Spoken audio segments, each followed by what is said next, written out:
নমস্কার বন্ধুরা, প্রকাশ ট্রেনবাজে তোমাদের সবাইকে আজকে স্বাগত। আজকে 16 তারিখ মঙ্গলবার।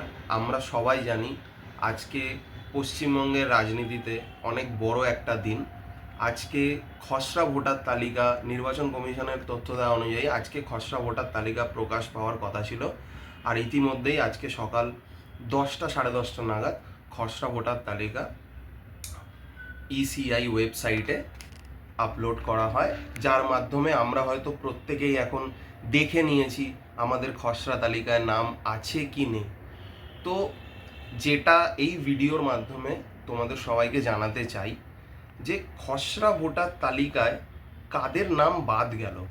খসড়া ভোটার তালিকায় তাদেরই নাম বাদ গেল এখনো অবধি, যে 59-60 লক্ষের কথা বলা হচ্ছে যে খসড়া ভোটার তালিকায় যাদের নাম নেই, সেটা হলো যারা মৃত ভোটার, অথবা যারা এক জায়গা থেকে অন্য জায়গায় স্থানান্তরিত হয়ে গেছে, অথবা যাদের কোনো খোঁজ পাওয়া যায়নি, মানে এনোমারেশন ফর্ম যারা ফিল আপ করে জমা করেনি, একমাত্র তাদেরই নাম এই খসড়া ভোটার তালিকা থেকে বাদ গেছে, যার সংখ্যাটা তোমরা সবাই জানতে পারছো 59 লক্ষের কিছুটা বেশি।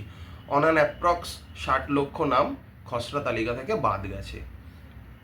এবার প্রশ্নটা, হ্যাঁ, তার মধ্যে কিছু বিক্ষিপ্ত ঘটনা আছে। আমরা দেখেছি আজকে বিভিন্ন সোশ্যাল মিডিয়া এবং নিউজ চ্যানেলের মাধ্যমে যে অনেকে ফর্ম ফিল আপ করে জমা দেওয়া সত্ত্বেও তাদের নাম নেই।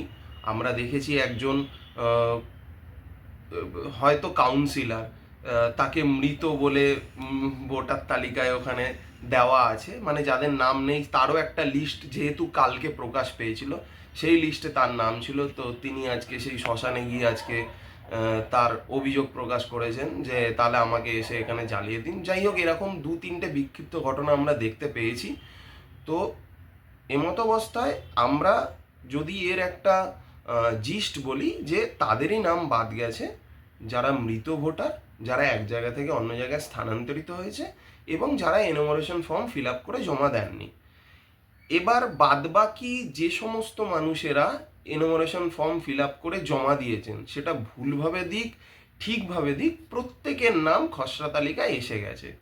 আপনারা হয়তো দেখতে পারবেন শুধুমাত্র সিরিয়াল নাম্বারটা হয়তো আপনার চেঞ্জ হয়ে গেছে, কারণ যেহেতু 59-60 লক্ষ মানুষের নাম বাদ গেছে, সেহেতু আপনার যে পূর্বে সিরিয়াল নাম্বার ছিল, যে আপনি ফর্মটা পেয়েছেন বিএলওর মাধ্যমে বা অনলাইনে গিয়ে যখন দেখেছেন, সে তার মধ্যে আপনার কারেন্ট যে সিরিয়াল নাম্বার ছিল যখন আপনি এনোমারেশন ফর্ম ফিল আপ করছেন, তার থেকে এখন যে ওয়েবসাইটে গিয়ে আপনি যখন চেক করবেন, সিরিয়াল নাম্বারটা শুধু চেঞ্জ দেখবেন। এবার এখন যে প্রশ্নটা সমস্ত সোশ্যাল মিডিয়ায় এবং বিভিন্ন মানুষের মধ্যে ঘোরাফেরা করছে, সব থেকে যেই প্রশ্নটা, যে যাদের নাম খসড়া তালিকায় এসে গেছে তাদের নাম কি ফাইনাল ভোটার লিস্ট তালিকা, যেটা ফেব্রুয়ারি মাসে প্রকাশিত হবে, 14ই ফেব্রুয়ারি নির্বাচন কমিশনের দেওয়া ডেট অনুযায়ী 14ই ফেব্রুয়ারি আমরা জানি যে ফাইনাল ভোটার লিস্টের তালিকা প্রকাশিত হবে। তার আগে এইরকম হেয়ারিংয়ের যে একটা প্রসেস চলবে যাদের যাদের যা প্রবলেম আছে। তো আজকে খসড়া তালিকায় নাম উঠে যাওয়া মানে কি ফাইনাল ভোটার লিস্ট তালিকায় আপনার নাম থাকবে? তো আমি সেই ক্ষেত্রে বলতে চাই, না, আপনার খসড়া তালিকায় নাম আছে, তার মানে এটা আপনাকে ধরে নিতে হবে যে আপনি এনুমারেশন ফর্ম ফিল আপ করে জমা দিয়েছেন, তাই আপনার খসড়া তালিকায় নাম আছে।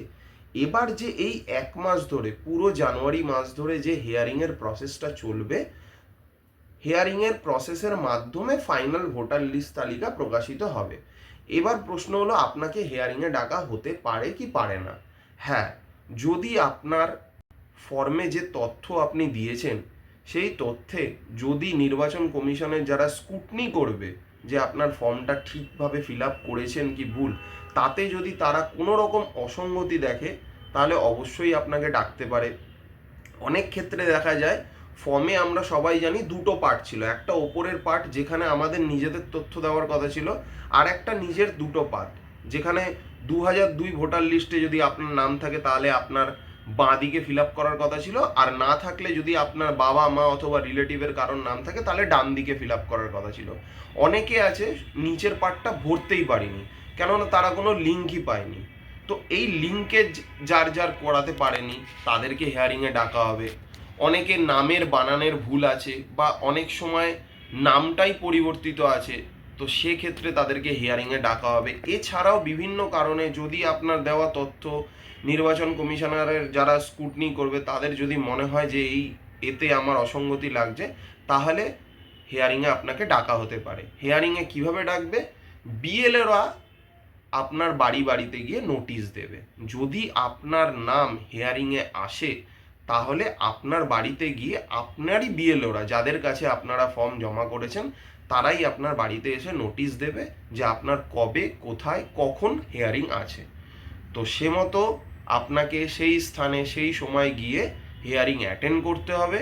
আর নির্বাচন কমিশনের যে 11টি ডকুমেন্টের কথা বলা হয়েছিল, তার মধ্যে থেকে যে কোনো একটি ডকুমেন্ট দেখালেই আপনার এই প্রবলেম সর্ট হয়ে যাবে এবং ফাইনাল ভোটার লিস্টে আপনার নাম উঠে যাবে। আর যাদের এখন বাদ পড়ে গেছে, খসড়া তালিকায় যাদের নাম নেই, তারা যদি মনে করে যে আমার নাম ওখানে থাকার কথা ছিল কিন্তু তাও নেই, তারা 6 নম্বর ফর্ম ফিল আপ করে আবার ওই তালিকায় নাম তুলতে পারে এবং তাদেরকেও হিয়ারিংয়ে ডাকা হবে। তো এখানেই এই ভিডিওটা শেষ করব। যদি আরও কিছু এই সম্পর্কে আপনাদের জানার থাকে, তাহলে অবশ্যই কমেন্ট বক্সে এসে কমেন্ট করুন, আমি কমেন্ট বক্সে উত্তর দিয়ে দেবো। অথবা যদি ব্রড করে আরও ভিডিও বানাতে হয়, আমি এই ব্যাপারে আরও বিশদ আকারে ভিডিও বানিয়ে দেবো। তো ততক্ষণ ভালো থাকবেন, সুস্থ থাকবেন এবং দয়া করে চ্যানেলটি সাবস্ক্রাইব করবেন আর আমাকে সাপোর্ট করবেন। Thank you.